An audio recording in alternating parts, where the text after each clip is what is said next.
এর উপর 60 থেকে 62টা মেয়ে রেলওয়ে স্টেশনে ধরা পড়েছে শিলিগুড়ির দিকে।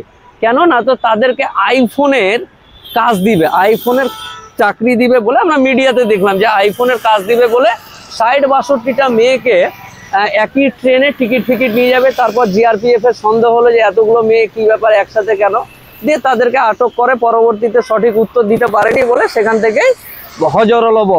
তো এই যে ব্যাপারটা, তো 60 জন মেয়েকে আইফোনে কাজ দিবে টোপ দেখিয়ে আমার রাজ্য থেকে বিভিন্ন জায়গাতে নিয়ে যাচ্ছে।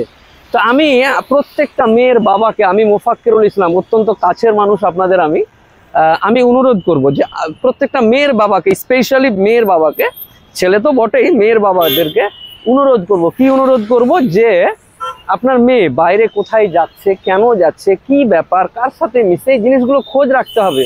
বর্তমান দিনে আমরা কিন্তু বাবা হয়ে মেয়ে বা ছেলেদের প্রতি দুর্বল, কারণ আমরা বাবা ছেলে মেয়েকে ভালোবাসবো, এটা স্বাভাবিক কথা। তো বর্তমান দিনে আধুনিক যুগে ছেলে মেয়েরা এত অ্যাডভান্স হয়ে গেছে যে আমাদের এই ভালোবাসাটাকে নিঃসন্দেহে তারা তাদের বন্ধুর পাল্লায় পড়ে বা বিভিন্ন রকম পাল্লায় পড়ে বা আমি নিজেকে প্রতিষ্ঠিত করব, এই ভেবে কিন্তু বিভিন্ন রকম ভুল পথে পা দিয়ে দিচ্ছে। আর আমাদেরকেও এসে সুন্দরভাবে বোঝাচ্ছে, বাবা জানো তো এই থেকে এই হয়ে যাবে, বাবা এই থেকে ওই করা যাবে, তাই নাকি বেটি, হ্যাঁ হ্যাঁ তাহলে করো, দিয়ে আপনি কিন্তু ছাড়পত্র দিয়ে দিলেন বা সুযোগ দিয়ে দিলেন। পরবর্তী আপনার এই ছাড় বা এই সুযোগটা কিন্তু তার লাইফের ক্ষেত্রে এটা কষ্টকর হয়ে যাচ্ছে। আপনাকে একটু গুরুত্ব দিতে হবে মেয়ের বাবা হয়ে, হ্যাঁ নিশ্চয়ই ছাড় দিতে হবে মেয়েদেরকে, ছেলেদেরকে, তা ভালোবাসি যেহেতু নিশ্চয়ই। কিন্তু কি কারণে যাবে, কেউ বললো, এই যে রিসেন্ট আপনাকে একটা কথা বলি, যে হায়দ্রাবাদে তাকে ফটোশ্যুটের কাজ দিবে বলে নিয়ে গেছে, দিয়ে প্রস্টিটিউট মানে বেশ্যাবৃত্তি করার জন্য বা উলঙ্গ ফটো তুলে বিভিন্ন রকম ব্যাপার স্যাপার। তো আমি ডিটেলসে ঢুকছি না, শুধু এইটুকু বলছি যে আপনাকে বললো যে বিগ বাজারে কাজ দিব বা বড় বাজারে কাজ দিব বা লন্ডন বাজারে কাজ দিব, ওখানে গেলে মানে গ্রামের অনেক মেয়ে, ডিভোর্সি মেয়েরাও আছে, এক ছেলের মা বা যারা আছে, যারা ভাবছে যে আমরা শহরে গিয়ে বিভিন্ন রকম ভাবে প্রতিষ্ঠিত হব। তো প্রতিষ্ঠিত হওয়া যে খুব কঠিন কাজ, এটা তো আমরা বোঝাতে পারবো না, আমাদের পিছনটা ঘষে শেষ হয়ে গেছে, আর হঠাৎ করে প্রতিষ্ঠিত হয়ে যাবে বিগ বাজারে গিয়ে, এরকম ব্যাপার নেই। কষ্ট করতে হবে, পরিশ্রম করতে হবে, এবং সেই কষ্ট বা পরিশ্রমটা সঠিক জায়গায় করছে তো না কোনো প্রতারকের পাল্লায়, মুখোশধারী। এখন তো মানুষ বিভিন্ন রকম মুখোশধারী, মানুষের চেহারার ভিতরেও চেহারা আছে। তো এই যে আপনার মেয়ে বা ছেলে কোথায় পড়ছে, যেরকম একটা মেয়েকে আমি জিজ্ঞাসা করলাম যে তুমি ব্যাঙ্গালোরে বা অমুক জায়গা থেকে ল পড়লে কেন, তার বাবাকে জিজ্ঞাসা বলছে না আমার মেয়ে বলেছিল, মানে নিজেই সিদ্ধান্ত নিয়েছে যে ওখানে পড়লে ভালো, এই আছে সেই আছে।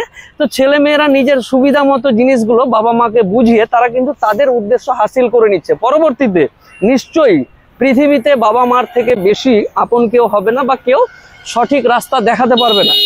এই সাইডটা দেখাচ্ছে তো সঠিক রাস্তা দেখাতে পারবে না, তারপরেও নিজে ব্রেন চালিয়ে, আরে আমার যা বয়স, আমার চুলগুলো যতদিনে হয়েছে আর কি, হঠাৎ করে 3 দিনের বৈরাগী এসে বুদ্ধি দিলে হবে? নিশ্চয়ই তাদের থেকে, যেহেতু এজ, বয়স, অভিজ্ঞতা সমস্ত কিছু বেশি বলে প্রত্যেক বাবারাই কিন্তু সঠিক পরামর্শ দেয়, কিন্তু না আপডেটেড, তুমি কিছু জানো না, তুমি এই জানো না বলে কিন্তু ছেলে মেয়েরা সুন্দর সুষ্ঠুভাবে নিজের উদ্দেশ্য পূরণ করার জন্য কিন্তু বাবা মাকে পটিয়ে নেয়।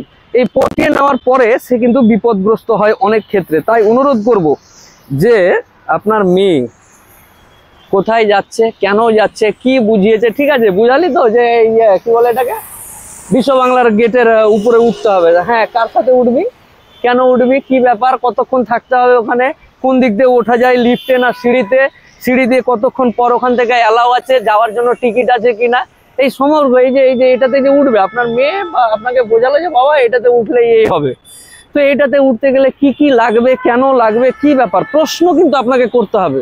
কার সাথে উঠবি, দড়ি দিয়ে টেনে উঠবি না লিফট দিয়ে উঠবি না সিঁড়ি দিয়ে উঠবি, সামগ্রিক জিনিসগুলো কিন্তু আপনাকে খোঁজ খবর নিতে হবে। মেয়ে বললো মানে উঠলেই হয়ে যাবে, আপনি হ্যাঁ যা উঠে যাস, এরকম নয়।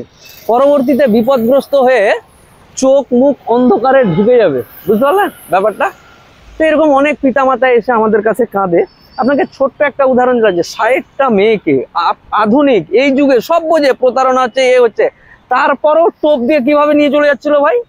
হ্যাঁ, যারা প্রতারণা করে, যারা প্রতারক, যারা চিটিংবাজ, যারা ধোকা দিবে তারা আপনার থেকে বেশি চালাক। আপনার যে বুদ্ধির একটা লিমিট আছে, ধরুন 100, ওদের 101, বুঝতে পারলেন না? মানে এই যুগেও টোপ দিয়ে নিয়ে চলে যাচ্ছে, ভাবেন তো তাহলে টোপের পাওয়ার কত আছে। মাছ খাবি না মানে খেতেই হবে, এরকম একটা ব্যাপার।